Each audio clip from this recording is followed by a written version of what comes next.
The rain in Manhattan did not merely fall. It asserted its absolute dominance over the city. It was a cold, tempestuous Tuesday evening in late October, and the gray, watery light of New York City turned the polished brass fixtures of the exclusive Fifth Avenue restaurant into a dull, weathered gold. Inside, however, it was an entirely different universe, a silent cathedral of old generational wealth and immense modern power, where the carpets were so thick that they seemed to instantly swallow the sound of any footstep. Into this pristine world walked Anna Thompson every single day, moving silently through the shadows like a forgotten ghost.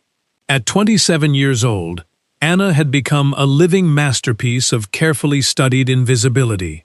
Her uniform, a simple black dress, paired with a spotless white apron. Her light brown hair was pulled back into a strict, tight knot that constantly pulled at her temples, leaving her with a dull, perpetual headache that she had simply learned to endure. She was pale, possessing completely unremarkable hazel eyes, and she had meticulously perfected the delicate art of entering a private dining room, refilling a water glass, and vanishing without ever making direct eye contact with the wealthy patrons.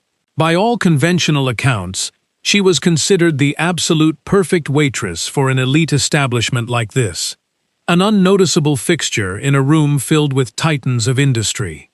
Yet, Anna Thompson was far more than an invisible waitress. She was an incredibly accomplished scholar hiding in plain sight. She was the only daughter of the late Dr. Abigail Asami, a legendary name that was still whispered in the venerable halls of global academia, with the exact same reverence reserved for ancient scribes.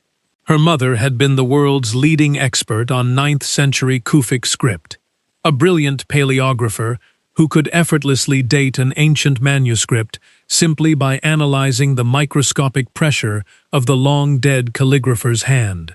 Anna had not been raised on simple children's nursery rhymes, but rather on the rhythmic, flowing cadence of classical pre-Islamic poetry. The comforting lullabies of her early childhood were the epic stories of the Mu'allaqat, the famed hanging odes that once adorned the sacred walls of Mecca.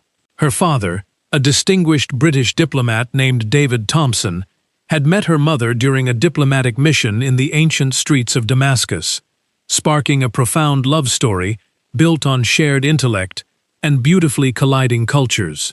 Their quiet family life had been filled to the brim with leather-bound books, academic debates, and a deep appreciation for the ancient world. Then, the devastating war broke out, forcing their sudden flight to the west, which was quickly followed by her mother's long, agonizing illness and eventual passing. Now, Anna found herself trapped in this repetitive cycle.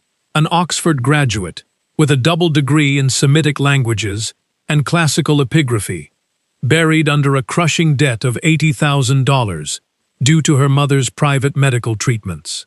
The academic world, with its poorly funded stipends and highly nepotistic circles, had absolutely no room for a quiet, grieving woman who refused to engage in self-promotion. So, she chose to hide herself away in the most expensive restaurant in New York City, a place so incredibly exclusive that she never had to worry about running into anyone from her former academic life.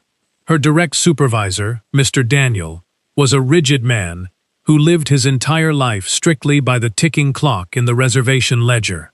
During the morning briefing, he hissed at her, his voice sounding like the dry rustle of autumn leaves, warning her that the penthouse suite at 7 o'clock demanded absolute perfection from the main service staff. He emphasized that these were not ordinary guests, meaning she was not to speak, not to be seen, but only to anticipate every single need without question. Anna stood perfectly still near the service entrance of the grand penthouse suite at precisely 8 o'clock and 45 minutes in the evening. A stern-looking security guard in a sharply tailored suit, clearly an individual with extensive special forces training, slowly raised a handheld security detector to scan her uniform. The guard was an American man, but the tiny earpiece nestled in his right ear crackled constantly with rapid, urgent Arabic phrases that Anna understood instinctively as the team outside confirmed the floor was entirely secure. The guard, whose silver name list read Frank, gave her a curt nod and reminded her to keep her eyes directed toward the floor and never speak unless spoken to.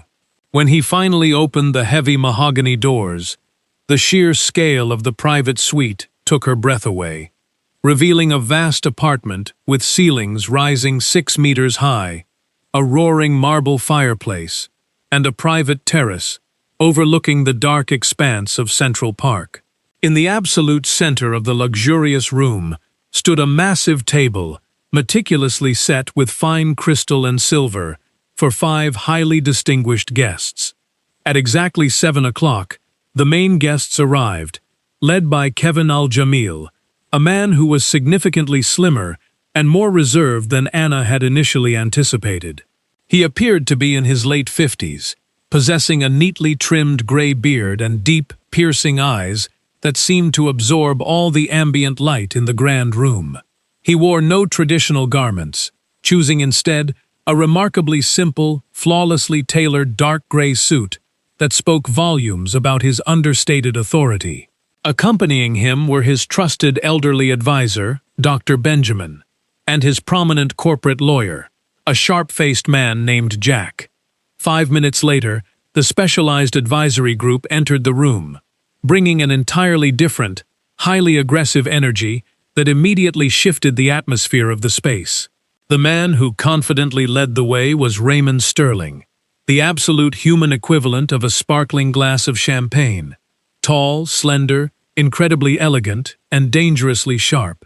His custom-tailored suit likely cost significantly more than Anna's entire undergraduate university tuition, and his dazzling smile felt predatory as he bowed slightly toward the billionaire. Behind him stepped the primary historical expert, Dr. Eleanor Reed, a stern woman in her mid-50s, with a sharply cut gray bob and a traditional tweed jacket. She looked exactly like what one would imagine a distinguished university historian to be, carrying a heavy, climate-controlled silver case that she placed onto the table with exaggerated, theatrical care.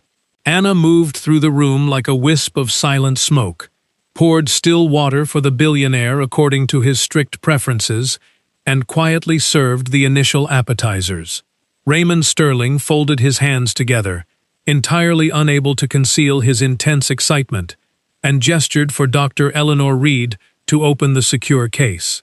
The sharp metallic clicking of the 4 massive security locks echoed loudly through the otherwise silent room as she slowly lifted the heavy lid. Resting gently upon a bed of rich black velvet lay a single, heavily aged sheet of cream-colored parchment, covered in dense, incredibly beautiful Arabic calligraphy. It was tied carefully with a faded green ribbon that was held securely in place by a large, remarkably intricate wax seal.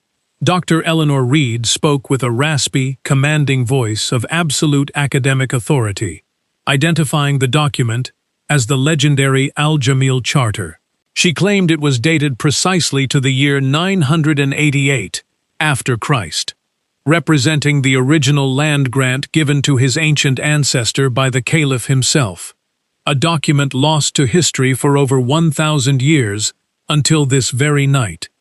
Kevin Al-Jamil leaned forward over the table, his piercing eyes entirely captivated by the ancient document resting before him. His trusted advisor, Dr. Benjamin, who was a highly trained historian in his own right, carefully pulled a pair of white cotton gloves and a magnifying glass from his pocket.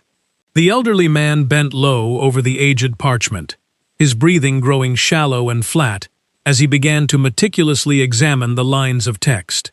Anna, who was standing quietly by the silver service cart, preparing hot peppermint tea, cast a fleeting, highly trained glance at the intricate calligraphy.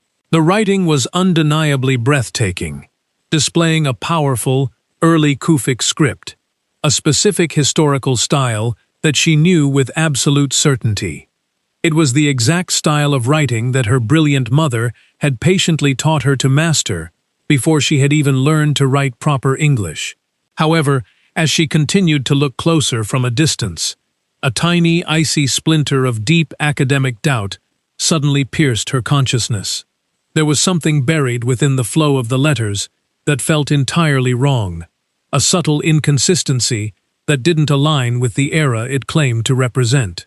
She quickly forced herself to look away, carefully pouring the steaming water into the porcelain teapot as the sharp fragrance of fresh mint filled the room. She tried to tell herself that it was absolutely nothing, merely a symptom of her frayed nerves and exhausting shift, reminding herself that she was just a waitress. Dr. Eleanor Reed continued her presentation, using a small silver laser pointer to cast a bright red dot across the surface of the ancient parchment. Anna stood completely motionless against the far wall near the heavy velvet curtains, realizing she was entirely trapped in the room, until the service officially paused for the lecture. She was forced to listen to a historical presentation that she felt she had quite literally been born to critique with every fiber of her being. Raymond Sterling smoothly intervened, explaining to the legal team that they had initially acquired the piece from a highly secretive private collector living in Istanbul. He claimed the family had secretly guarded several prominent items from the old imperial archives for generations before financial hardship forced the sale. He added that the document had arrived in a deeply regrettable state of decay, requiring Dr. Reed to spend the last 18 months working on its restoration and complete authentication. Dr. Reed nodded sharply, regaining control of the conversation to explain that the goat parchment had undergone extensive carbon dating at a renowned institute in Zurich. She confidently declared that the scientific results were entirely definitive, placing the origin of the parchment between the years 920 and 980 after Christ. This scientific dating provided a seemingly perfect match for the specific date of 988, stated explicitly within the historical text. The billionaire's lawyer, Jack, quickly noted the confirmation down in his legal binder, affirming to his client that the physical age of the material was officially verified. Dr. Reed then explained that the ink was a classic iron gall mixture completely consistent with the era, having passed a rigorous spectroscopic analysis that detected absolutely no modern contaminants or titanium dioxide. Dr. Benjamin remained deeply bent over the parchment, murmuring softly in Arabic about the incredible perfection of the Al-Jamil lion seal, which he had only ever seen in secondary historical sources. Dr. Reed smiled thinly, calling it a perfect hermeneutic circle, where the seal authenticated the document and the document verified the seal. Anna felt that cold, unsettling splinter of academic doubt digging much deeper into her mind as she listened to the word perfection repeated so carelessly. The clear, sharp voice of her late mother echoed vividly within her memory, bringing back the days they spent sitting together in their dusty, book-lined study in Damascus. Her mother had always warned her never to trust absolute perfection in the world of antiquity, because perfection was the unmistakable hallmark of the desperate forger. A true ancient master was fundamentally human, meaning he would inevitably make minor mistakes, grow tired, or accidentally smudge a line of wet ink. A calculated lie was almost always constructed to look entirely perfect, because the liar lived in perpetual terror of being caught, whereas the historical truth was always inherently messy. Anna desperately tried to push the academic thoughts down, forcing herself to remember that this multi-million-dollar transaction was not her world. Raymond Sterling turned his attention directly to the legal team, emphasizing that the document officially settled the century-long dispute over the vast territory known as the White Desert. He tapped his finger firmly on the mahogany table, declaring that this single piece of parchment granted the billionaire an unassailable sovereign claim to the land. He confidently argued that the requested $200 million was not a price at all, but rather a mere filing fee for the acquisition of an entire kingdom. The air in the penthouse suite felt incredibly heavy, thick with the distinct scent of ancient paper and massive amounts of new money. Kevin Al-Jamil finally spoke, his voice remarkably quiet, yet carrying an undeniable weight that instantly commanded the absolute attention of everyone in the room.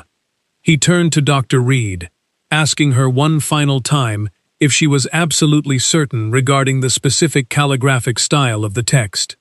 That single question was the exact moment Anna had been dreading, a prompt that caused her inner scholar to scream out in silent agony. Dr. Reed responded without a single hint of hesitation, calling the text a textbook example of Eastern Kufic script from the late 10th century. She pointed out the distinct verticality and the striking angularity of the letters kaf and alif, identifying it as the formal royal script used in the great mosques of the era. Dr. Benjamin nodded in agreement, telling his employer that the expert was entirely correct and that he would willingly stake his entire professional reputation on its authenticity. Those words echoed painfully inside Anna's mind as she quietly stepped forward to refill Dr. Benjamin's water glass, her movements intentionally slow and entirely noiseless. The task brought her physically closer to the table, close enough to finally get a clear, unobstructed look at the dense lines of text. Her trained eyes swept across the ancient parchment, not merely reading the words, but instantly feeling the rhythm, the spacing, and the overall structural flow of the ink. In that single breathtaking moment, she realized it wasn't just a single mistake. There were at least a dozen tiny, glaring linguistic inconsistencies scattered across the page. The specific diacritical markings and vowel signs used to give the Arabic text its distinct sound were written entirely in the Naskh style. Naskh was a cursive script that was developed and standardized much later in the 11th century to improve general readability across the empire. Finding Naskh diacritics in a formal Kufic document that claimed to be written in the 10th century was an absolute historical impossibility. Anna's eyes flitted rapidly across the ancient page as her mind, a finely tuned academic instrument trained by the greatest paleographer of the generation, became fully awake. She was no longer looking at the document as a passive observer. She was actively dissecting a crime while standing directly behind Raymond Sterling. She read one line of text, then another, and then her gaze locked onto a simple, ordinary word embedded deep within a long sentence regarding regional water rights. The word written clearly in the dense script was kahwa.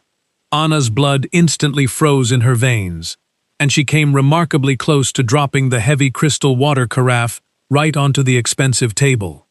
The hand holding the silver tray began to tremble uncontrollably as the sheer magnitude of the historical error crashed over her. The word kahwa meant coffee. The text of the charter claimed to be written in the year 988 after Christ.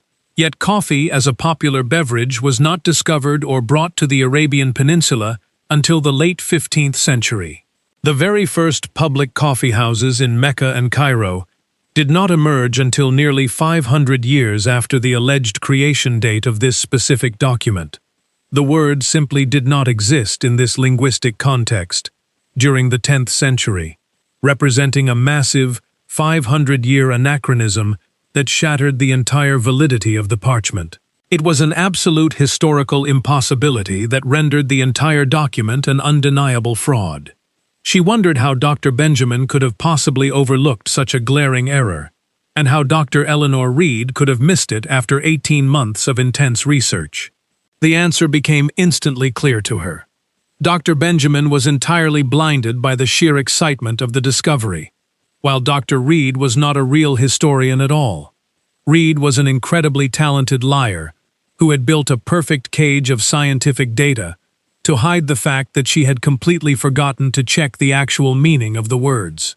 Raymond Sterling smoothly slid the final legal contracts across the table, presenting the billionaire with the signature page and the wire transfer instructions to finalize the historic evening. Kevin Al-Jamil picked up a heavy, gold-plated fountain pen and slowly removed the cap, the sharp clicking sound echoing like a gunshot through the silent penthouse.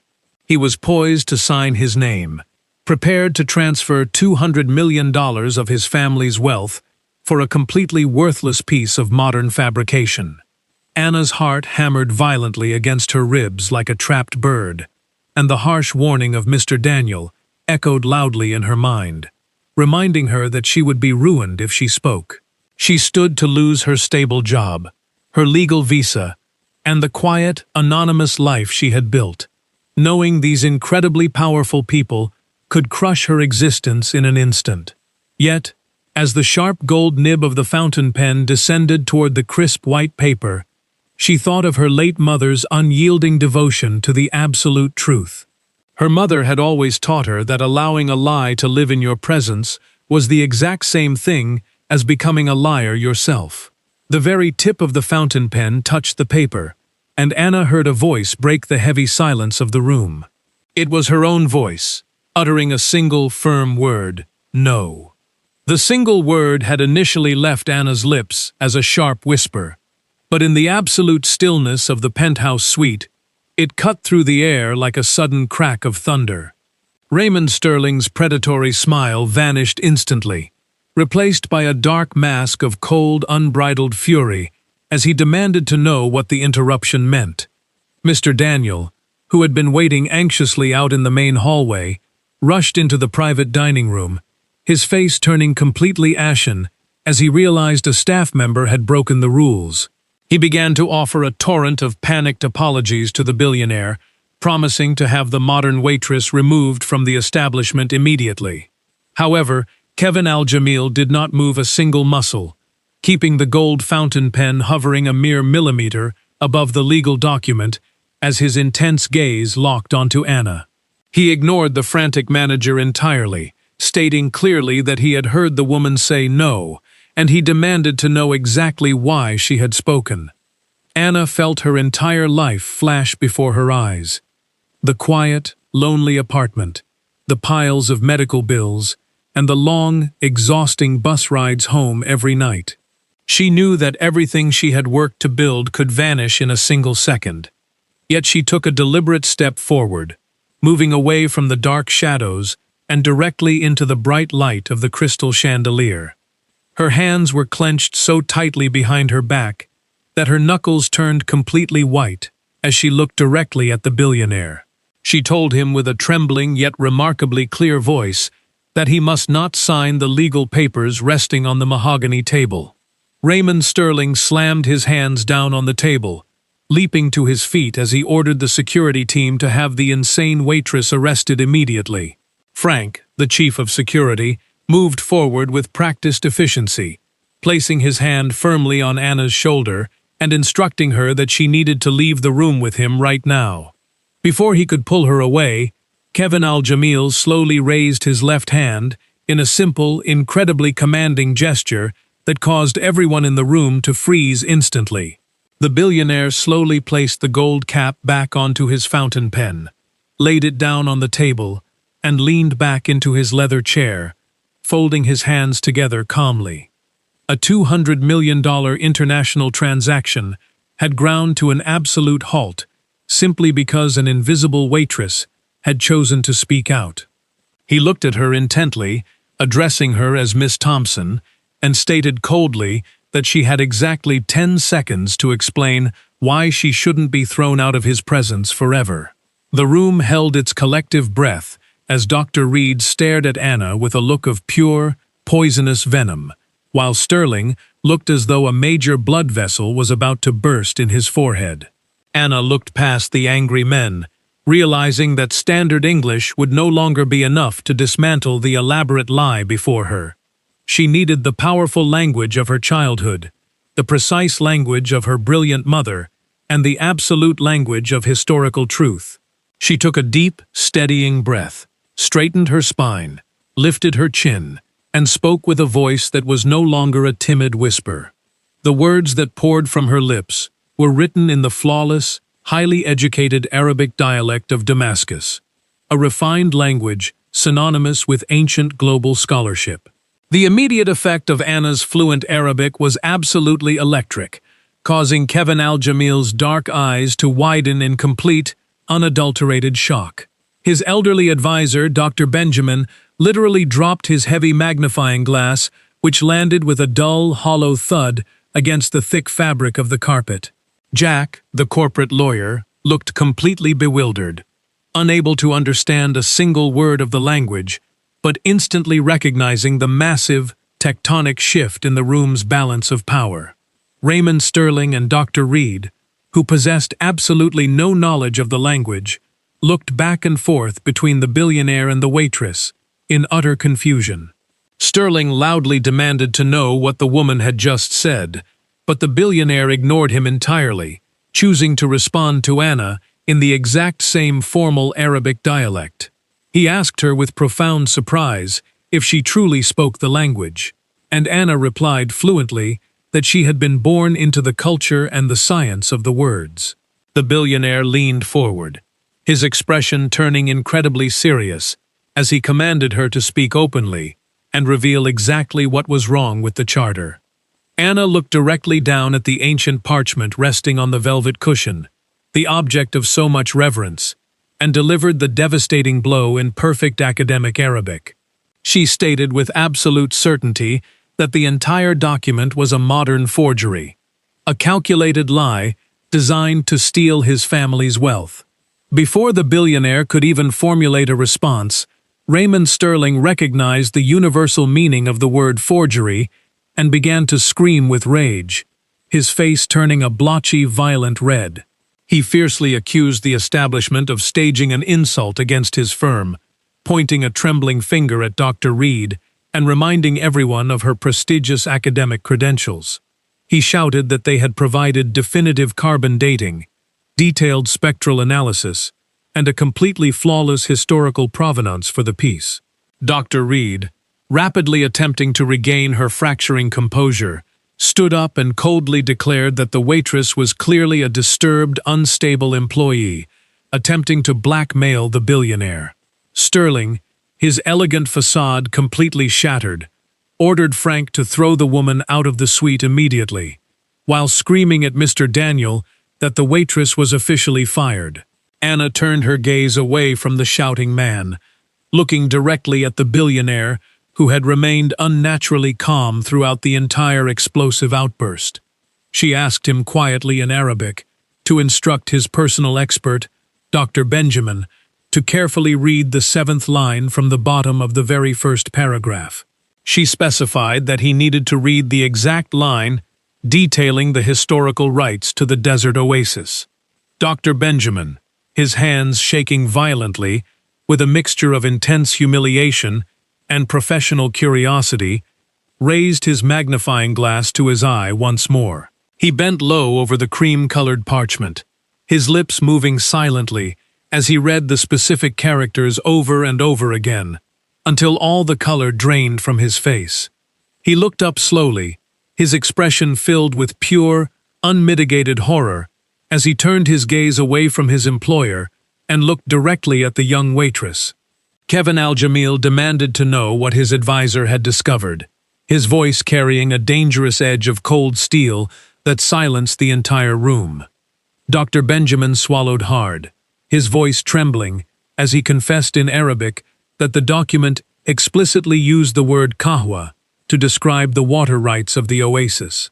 The billionaire stared at him blankly for a second, prompting the elderly advisor to stammer that coffee was entirely unknown to the civilized world in the 10th century.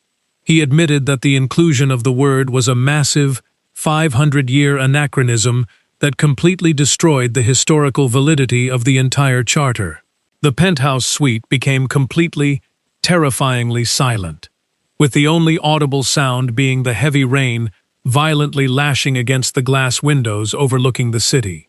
Raymond Sterling and Dr. Reed, unable to comprehend the rapid Arabic exchange, looked increasingly terrified by the sudden, heavy silence that had taken over the room. Sterling desperately demanded to know what the problem was, but the billionaire slowly turned his head, his eyes resembling cold, sharp splinters of black obsidian. He told Sterling with a deadly soft voice that he had a massive amount of explaining to do, officially turning the hunters into the hunted. Sterling began to stammer incoherently, his arrogance completely evaporating as he asked what word they were talking about. Dr. Eleanor Reed, however, did not need a translation of the Arabic language to understand that the entire operation had just collapsed around them. She didn't speak the language, but she knew exactly what the word anachronism meant in the context of a high-stakes forgery authentication. Her face, which had been a mask of righteous indignation a few moments prior, became a completely blank, pale canvas as her mind desperately calculated an escape strategy. The billionaire remarked sarcastically that it appeared his simple waitress possessed a significantly better understanding of 10th century history than a highly paid advisory team. He gestured for Anna to step closer to the table, and Frank, the security chief, moved with her, shifting his stance to protect her rather than restrain her. Dr. Reed suddenly found her voice again, desperately arguing that a single anomalous word could simply be a minor scribal error or a later historical annotation. She insisted that a single word did not invalidate the physical age of the parchment or the authenticity of the ancient lion seal. Anna looked at the desperate woman, her fear completely gone now that she was standing firmly on the familiar academic ground her mother had raised her on. She told Dr. Reed in clear, precise English that while the carbon dating successfully verified the age of the goat skin, it did absolutely nothing to verify the age of the ink. Dr. Eleanor Reed looked deeply offended by the statement, sharply reminding Anna that their scientific team had conducted a thorough spectroscopic analysis of the material. She reiterated that the results confirmed a pure iron gall mixture containing absolutely no modern chemical contaminants or titanium dioxide.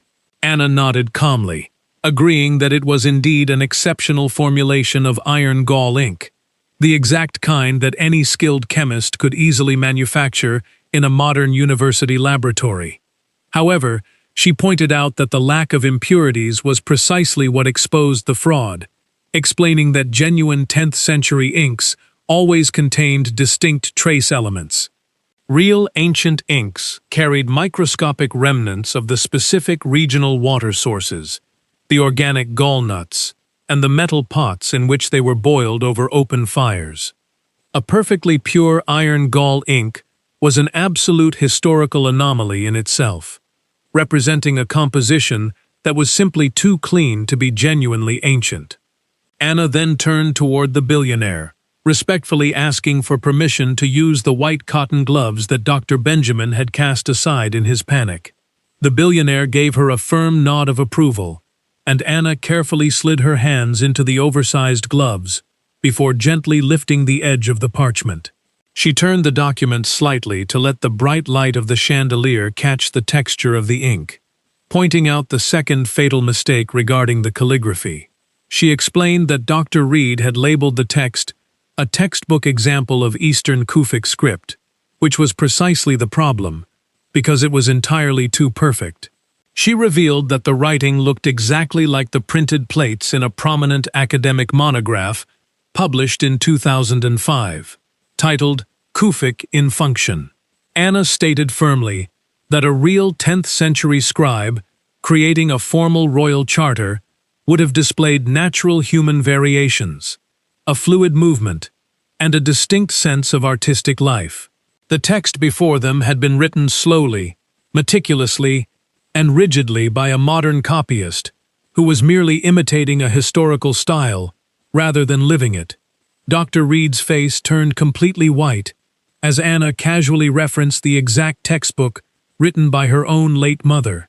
Furthermore, Anna pointed out that the tail strokes on the letters displayed distinct thuluth flourishes, a calligraphic style that did not emerge until the 13th century, representing a 300-year error. Dr. Benjamin stared at the parchment in absolute awe and shame, admitting openly that he had been completely blinded by his desperate desire to see the legendary lion seal. Anna remarked gently that the scammers had counted on their pride and emotion, before revealing that the entire document was likely created using blank parchment leaves cut from genuine, ruined manuscripts purchased on the black market.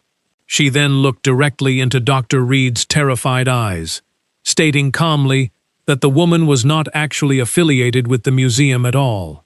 Jack, the lawyer, frantically checked his phone, looking up with a grim expression to confirm that the real museum had terminated a woman by that name years ago for authenticating counterfeit coins.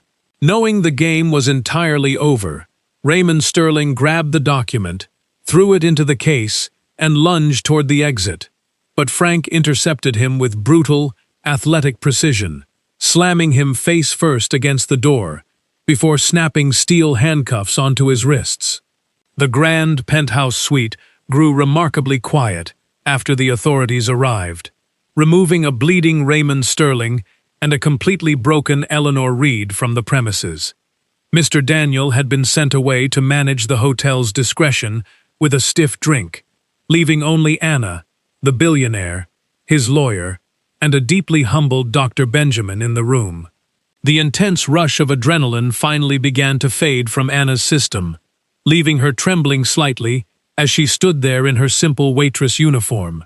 Her deeply ingrained professional instincts kicked in, and she reached out to begin clearing the empty water glasses from the table to keep her hands occupied. Kevin Al-Jamil reached out, gently catching her wrist and asking her to please stop clearing the table, before gesturing toward the luxurious leather chair Sterling had occupied. Anna hesitated, stating quietly that she was merely a member of the service staff and was not permitted to sit with the guests. The billionaire smiled warmly, telling her that she was no longer a waitress in his eyes, but rather his most honored guest of the evening.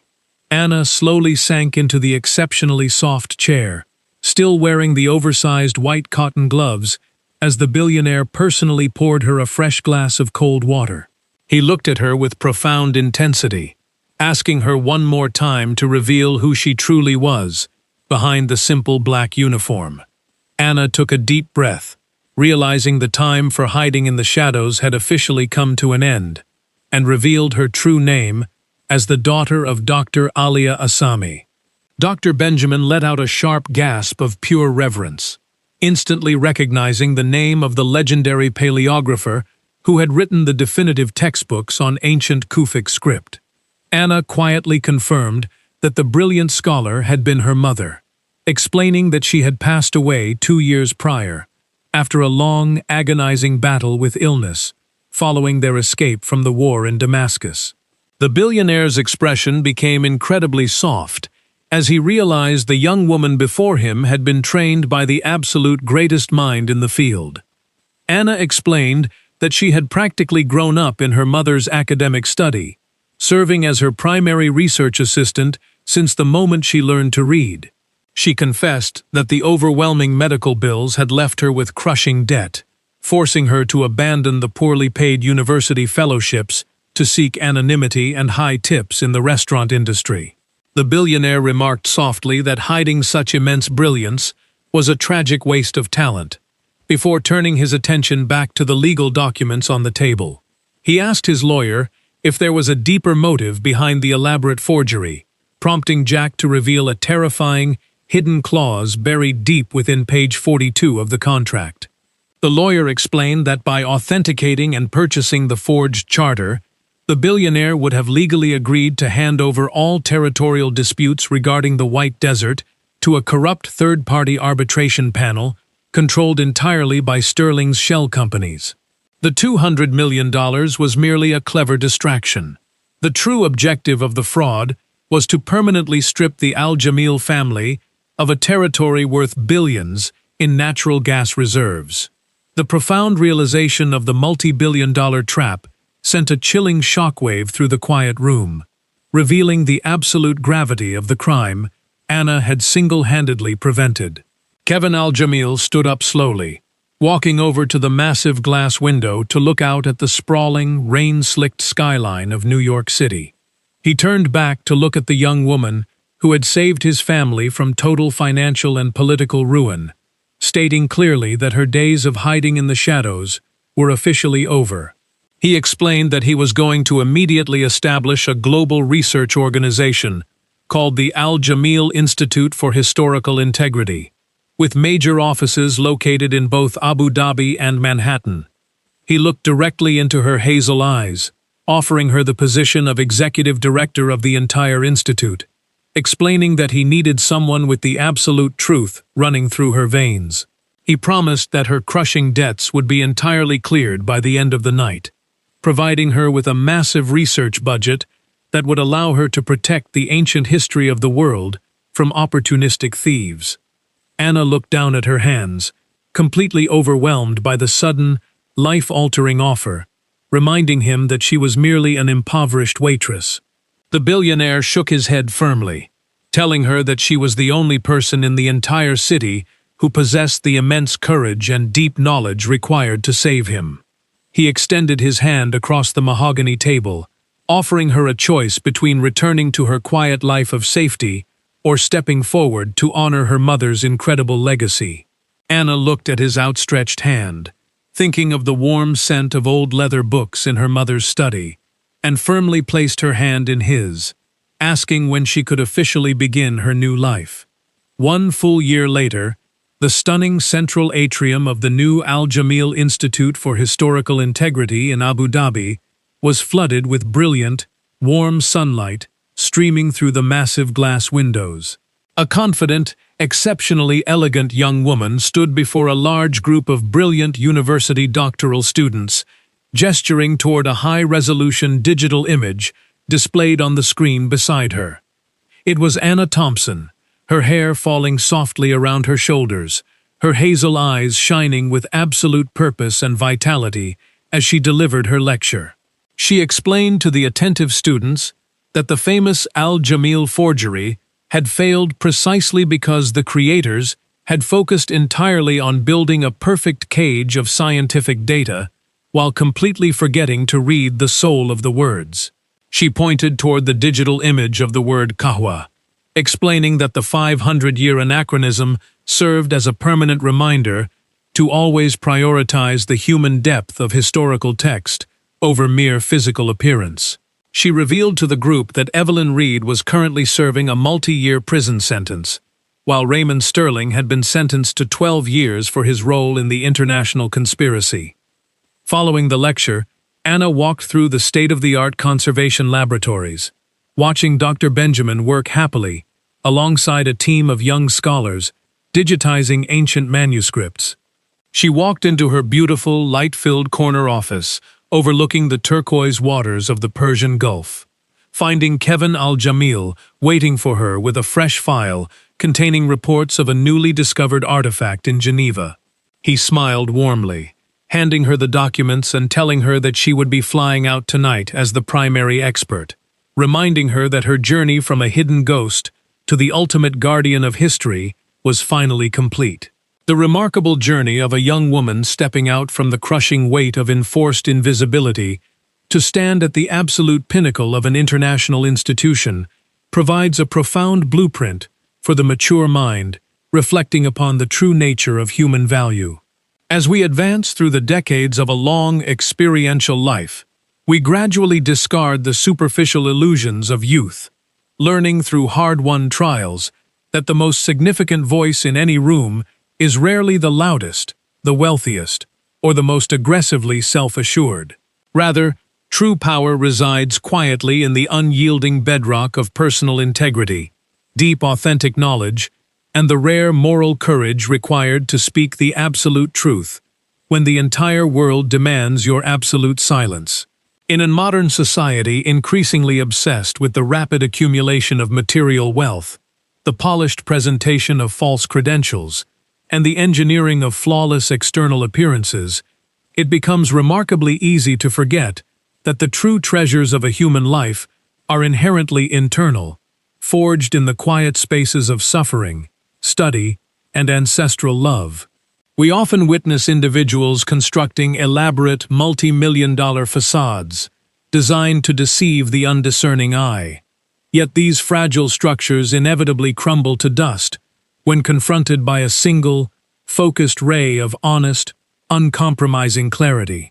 This narrative illustrates with beautiful precision that a life spent dedicated to the quiet preservation of truth, even when it results in temporary poverty, grief, or social isolation, is never truly wasted, for it builds an internal fortress of character that no amount of worldly power can ever diminish or destroy.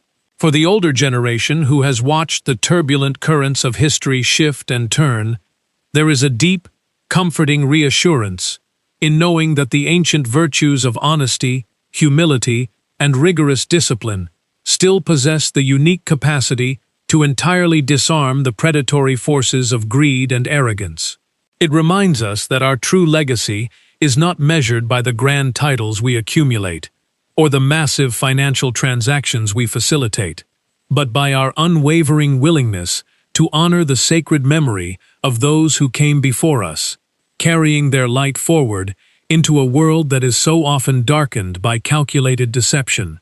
When we choose to stand firmly upon the foundation of what is right, refusing to allow the terrifying pressures of immediate circumstance to compromise our core values, we actively participate in a grand, timeless tradition of moral rectitude that spans across centuries.